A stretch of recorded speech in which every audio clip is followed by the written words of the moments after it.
Alright, hey guys, remember it's TCG back with a new video. So with this video, I'm going to be going over a new Exosister Deck Profile. This is post DIFO, which introduced a new card, and I use this as an opportunity to change up my Exosister deck.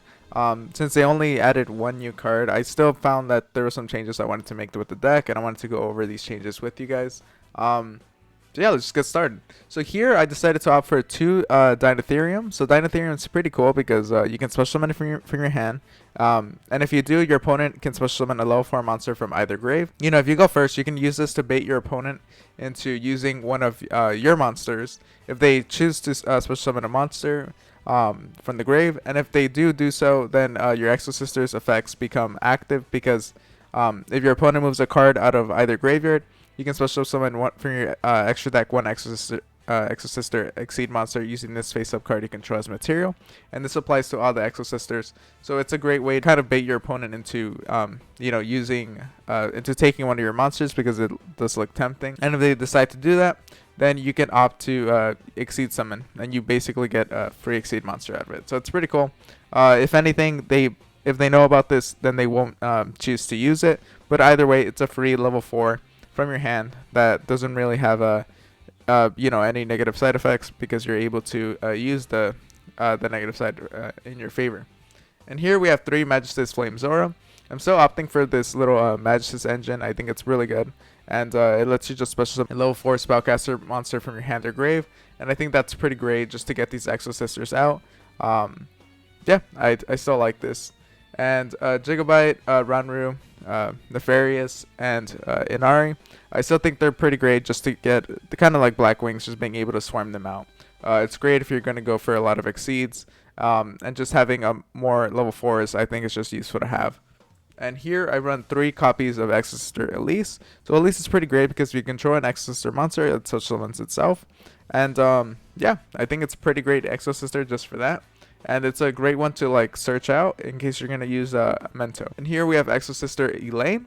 So Exosister Elaine is one of the weakest Exosisters. That's why I only run one copy of her.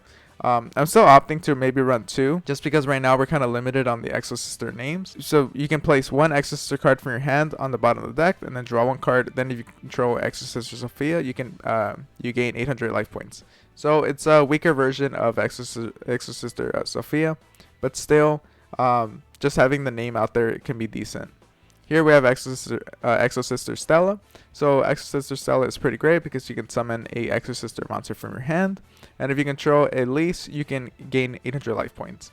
So it's a pretty great Exosister just to be able to continue your combos. And here we have Exosister Sophia. If you control another Exosister monster, you can draw one card. Then if you control Exosister Irene, you gain 800 life points. So you can see that certain Exosisters work well with others. And yeah, you just have to know which ones to pair with the other.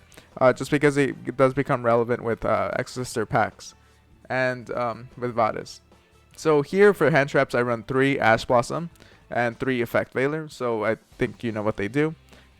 They're pretty great for this. I found that there's a lot of hand traps that you can kind of just put into this deck since you don't really need too many cards to make it to keep it going.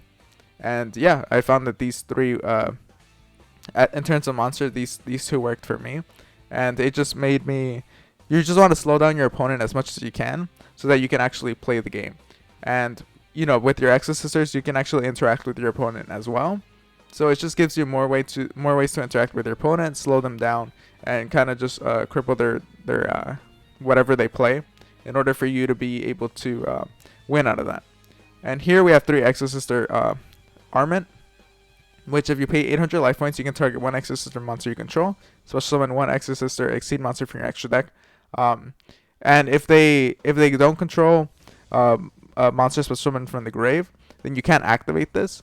But you know, if they choose to use like with the Dinetherium, if they get tempted to summon a monster out of it, then a Mento becomes relevant during your turn. You're going to be mostly using this just to be able to get an Exosister monster Exceed monster out during your opponent's turn, and from there be able to use whatever effect you want out of it, either to like negate, banish, or like lock them out of the grave. And here we have Called by the Grave, just great for hand traps. It can be a little annoying to face hand traps with any deck, and with this deck there's no exception.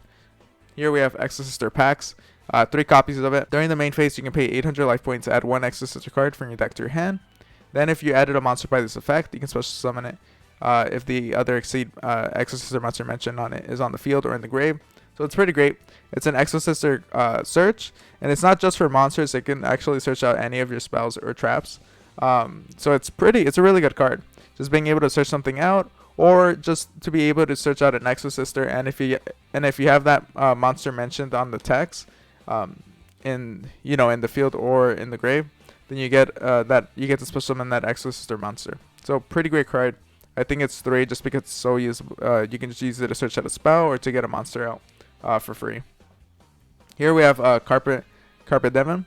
So basically it makes it where neither player can target Exosister monster you control with effects that are summoned from the grave. Effects of monsters that were summoned from the grave, which isn't that relevant. The main thing is that when you exceed summon a monster, you're going to be able to declare a name, and from there you can just kind of stop your opponent. There's certain annoying cards that you don't want to face as an Exosister user. So Nibiru is a big one. So just being able to declare Nibiru just means that you don't have to worry about that card while you play. And if you know your opponent's playing certain cards, or you know what deck they're playing, if you exceed summon during your opponent's turn, you can use this to declare a specific card that you know is integral to that deck, and that'll cut them off quite a bit. And it's also nice that it's a spell trap destruction whenever when an attack is declared involving your Exosister monster. So I think it has a lot of uses, and I think it's definitely worth running. At least 2 copies. You can even opt for 1 just because it is searchable, but I don't think you really want to search it out. I think if you have it, you have it. And here we have 3 Imperiums. Again, same thing as the hand traps. I do like this hand trap lineup. I think there's so many negates you're able to do here, and you're still able to play cards. It's not too much, too overwhelming, but you do still have like a good amount of cards to slow down your opponent and be able to actually play. Here we have 3 copies of Exosister Vadis. So you can pay 800 life points, choose 1 Exosister monster from your deck, then take 1 other Exosister monster from your deck that is mentioned on that monster, and special summon both. So you can basically just summon 2 monsters out from your deck, and it's pretty nice. They do get shuffled during the end phase, but you can just use this as a way to stop your opponent from interacting with the grave, because all of the Exosisters have an effect where if your opponent moves a card out of either graveyard, you can special summon from your extra deck 1 Exosister monster, Exceed monster. So if they interact with their graveyard in any way, just to get like cards out of it, or if they somehow use cards that get pull cards out, or like special summon a monster from their grave or something, you get a free Exceed monster. And if anything, if they don't do that, and it goes back to your turn, you're just able to summon these Exosisters, and from there you can use their effects, to draw a card, special summon another from your hand, or whatever.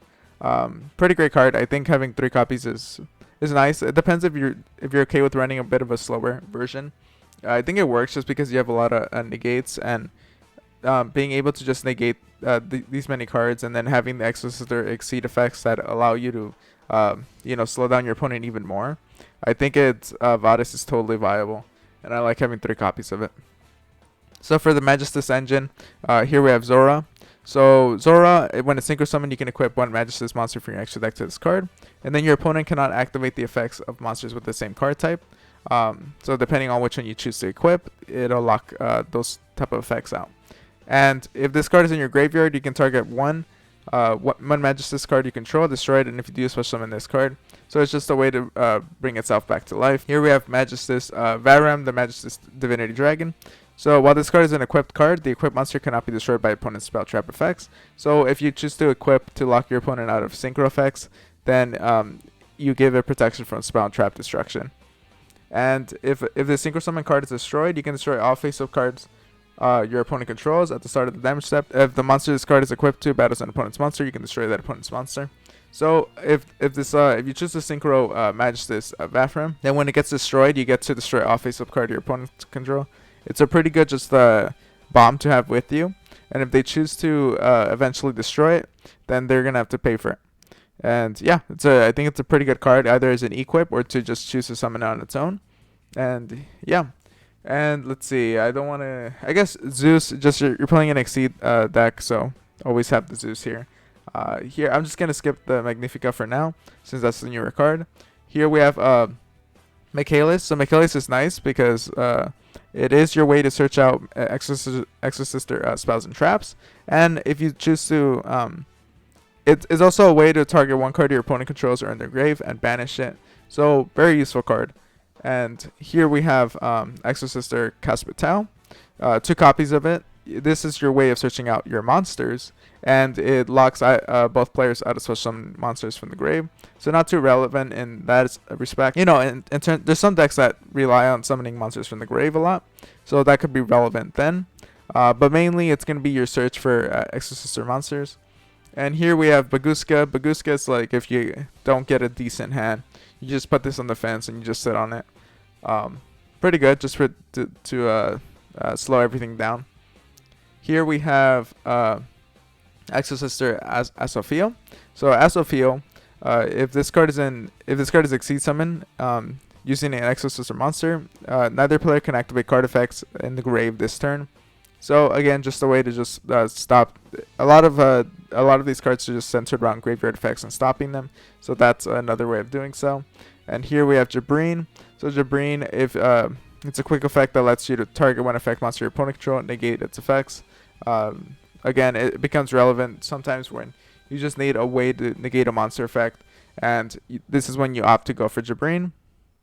Here we have Magistas, Ninaru, the Magistas Glass Goddess. So when it's equipped, that monster can attack twice, and you can detach 1 material from this card, then target 1 level 4 or higher spellcaster monster in graveyard, add it to your hand. And then while this card is equipped to a monster, you can target 1 Magistas card in your spell and trap card zone, and 1 spell trap your opponent controls, destroy them. So multiple uses, but this helps you finish your opponent if you just put it on one of your Magistas synchros, and you can attack twice with it, in case that's how much damage you need to do. And here we have Magistas Maiden Artemis. It's easy to go into. It lets it equip itself, and when it's when it eventually goes to the grave, you're just going to be able to search out another Zora. So it just gives you more plays for the next turn. So it's pretty great. Okay, and for the last card, so here we have Exosister Magnifica. So this is the new Exosister that came out in Dimension Force, and let's just read through it. So it requires 2 rank 4 Exosister Exceed monsters, and it must be Exceed summoned with the above Exceed materials. This card can make a second attack during each battle phase, and then once per turn, quick effect, you can detach 1 material from this card, banish 1 card your opponent controls. When your opponent activates a card or effect, you can return 1 Exceed monster attached to this card that you own to the extra deck. Then you can special summon that monster from your extra deck using this face-up card you control as material. So basically, this card is a great way. The way I found it using it the most is after I use Michaelis and Caspital to either search my monster, to search the spell, and to search the monster. I can choose to go into Magnifica, and Magnifica is pretty great. You can actually see, like in the art, it has both of these girls in for Magnifica. So it's pretty great because from here, you're going to be able to attack twice, and that was kind of the problem with the deck, is that it wasn't able to hit hard all the time. And being able to just hit twice is a decent little thing for 2800. It's pretty good. And once per turn, quick effect, you can attach 1 material and then banish 1 card your opponent controls. It's a non-target banish, and you can use it during your turn. It's not like the other Exosisters that are just locked into whatever turn you summon them into. And then it also has that flexibility of being able to switch it for a different Exosister depending on your situation. Maybe you need to banish something again, so you can go into a Michaelis, or maybe you need to lock your opponent out of the grave or negate a monster effect. Whatever you need to do, it has that flexibility. So it's pretty good. And yeah, I think it helps out the deck a lot. And from there, I was able to actually take out the number F0. You can still opt to run them, but the thing is, I think just having Magnifica is better here. But if you want to, they kind of serve a similar role of just being able to give you an opportunity to just do more damage.